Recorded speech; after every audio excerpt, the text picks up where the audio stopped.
Hello and welcome to all you Scorpios. Sorry for the lightning. I can't seem to... I have a bit of problems with the light here. I hope you forgive me, but let's get started with your yearly horoscope for 2016 for you Scorpios. And I do start with the best news here because a very little asteroid, which I've been talking about for quite a while, is for the whole year in Scorpio. This is fantastic.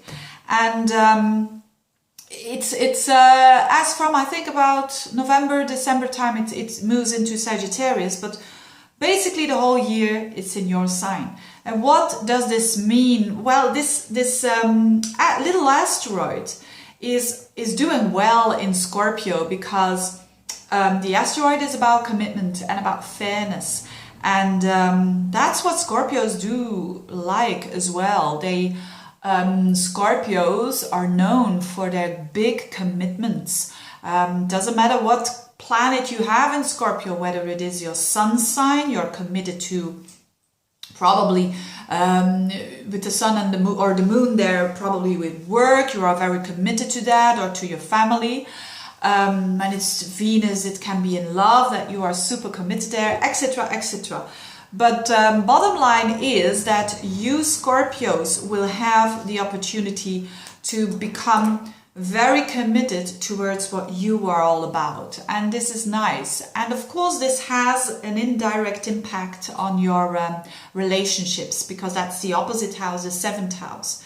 So Scorpio is already a sign that is about, look, it's good or it's bad, it's black or it's white.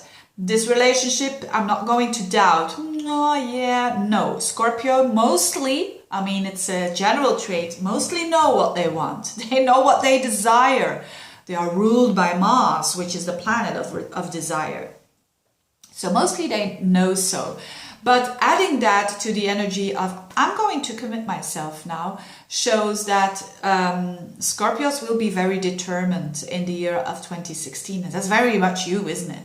So very determined towards who you want to connect to and who you don't want to connect to.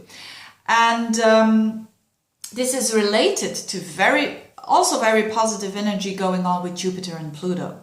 So this is the best aspect that's going on, a long aspect, for the whole year. Jupiter trining Pluto, and especially around March and June.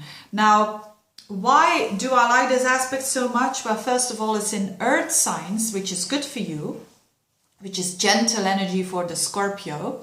And so you will benefit from it, in other words. And those two planets are connecting very nicely with each other. And they are all about strong growth, powerful strength. These are all terms that really suit well with Scorpio, doesn't it? Jupiter is in your 11th house, and Pluto is in your 3rd house. So these are social houses. So for a lot of you Scorpios, you're going to be very strong, committed, powerful. When it comes to your connections with others, when it comes to your connections with friends, they will be normally very good, very meaningful for you with Jupiter there. If some Scorpios who are single could meet someone who's very powerful, who's very strong, who makes you feel strong as well. On another level, it can simply mean that you are going to communicate in a very strong way during this year, whether it is through the internet, whether it is communication at your work. You are going to be seen, you are going to be understood, which is nice for Scorpios, because Scorpio is a complex sign. And a trait of Scorpio is that they do understand others very well, but for others to understand them is very hard to find. And it seems like now this is not the case with you. So probably friends will understand you better than ever, but also on a very in your environment, there is energy that you are understood. So this is very important as well.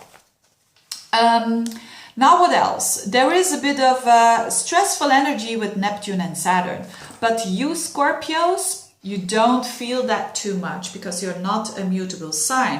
Last year Saturn was in your sign, now it's out there. It doesn't always have to be difficult for you, does it?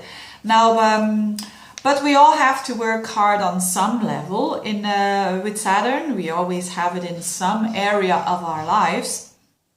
And for you, it is in your 2nd house and squaring up to your 5th with Neptune there. Now, the thing about Saturn and Neptune is realism, Saturn, versus idealism, Neptune. If you neglect one or the other, you're duped. If you integrate both, very, very well. Now this works out in the area of your creative expression. So Neptune has been there for a long time in Pisces, in your 5th house of romance, of opening your heart a little bit more, creativity. Neptune wants to open up and showing you different ways. So this has opened your heart actually. So that's not a bad thing at all. It is a bad thing when you have too much opening your heart, too many projects going on, and it costs you money that you don't even have. That's the Saturn in the 2nd house, for instance. That's one area that it can play out, because Saturn is the realist, it's the one that restricts, it's the one that wants to discipline you, and it's in the house of your resources. So it could be, for instance, that because you think so big, if you be economical, there's no worry at all for you Scorpios out there. If you say, no, I'm very cautious with my money, I'm very economical, I'm not letting more out than getting more in with the money, then there's no problem. But if you are too idealistic with the 5th house issues, it's time to be a bit more realistic. If you are too realistic, that is, if you are too tight with your money, if you are too worried, if you are too afraid of your own talents, if you are exploring your talents too much of a mountain there, then you are going to feel stressed out because the Neptune is not working. So you need to open up a little bit more. So it can either go the one way or the other depending on your personal chart. But again, this is not the biggest challenge actually for you. So and the North Node is also in your 11th house. So it's a double whammy of expansion when it comes to your social network, when it comes to friends, when it comes to maybe new friends, maybe foreign friends with Jupiter and the North Node there, maybe new aspirations coming in. And it's good to think about the future for you Scorpios, because the 11th house is a very future house. And planning and doing the bit of strategic planning towards the future. It's a good time to do so. And then the Pluto-Uranus square, again, is not that important for you, because the biggest challenge was actually last year with the Saturn there in your sign. And Pluto is in your 3rd house of communication, but as I said, it's making a beautiful trine with Jupiter in the 11th. So strong communication, yes. Be aware, you Scorpios, that what you say and what you write makes a big impact on other people. So take that responsibility. And what else is there? Haven't I forgotten anything? Uranus is in your 6th house. So for you Scorpios out there who want to find a new job, it's good to be a bit more unusual when it comes to your work. Do something different. Do something that you were not, that is out of your routine, which is not always easy for Scorpios. But that is with Uranus in the 6th. Try to get out of a rut when it comes to your day-to-day work, your day-to-day routine. Your health, maybe there's something, something going on all of the time. Try to do something that you normally wouldn't do. For one person, that could be, oh, maybe I'm going to do some acupuncture or some alternatives, something that is different with having that Uranus in your 6th house. So for others who do have a job, it's very important for you that it's not a 9-to-5 thing. There must be, with Uranus in your 6th house, it's better to not plan your day-to-day routines. That may sound chaotic, it is, but that's the energy. Because if you plan too much in your day-to-day routines, things will, be chaotic anyway. So you better go with the flow there. And Scorpio is a fixed sign, so it really, Scorpios do love their routines normally, especially the moon in Scorpio, which is your habits.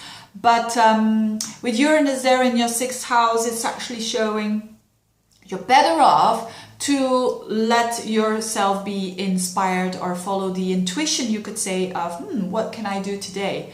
Of course, it must allow itself, Not everyone has the luxury just doing things what they want to do. I don't mean that. I mean, put a little bit of unpredictability in your day-to-day work. That could be the thing.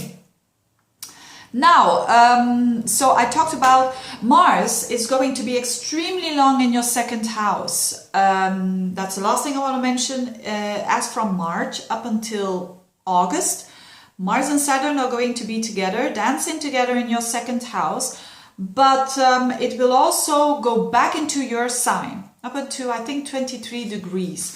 So for a lot of you, especially the Scorpios who've got planets as from 20 degrees up until 30 degrees, the last piece of Scorpio, you could say, these are having an extra push when it comes to starting and launching something new.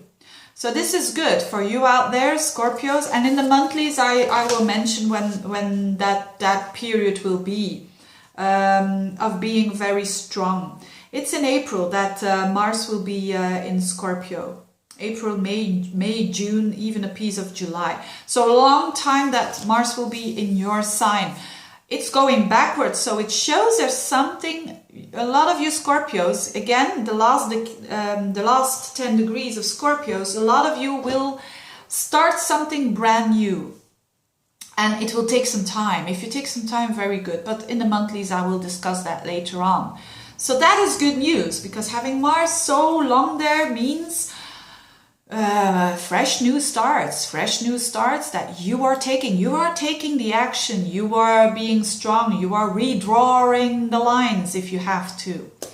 So having said that, I wish you a very good year, a strong year, powerful year. Thank you so much for supporting me during the year of 2015.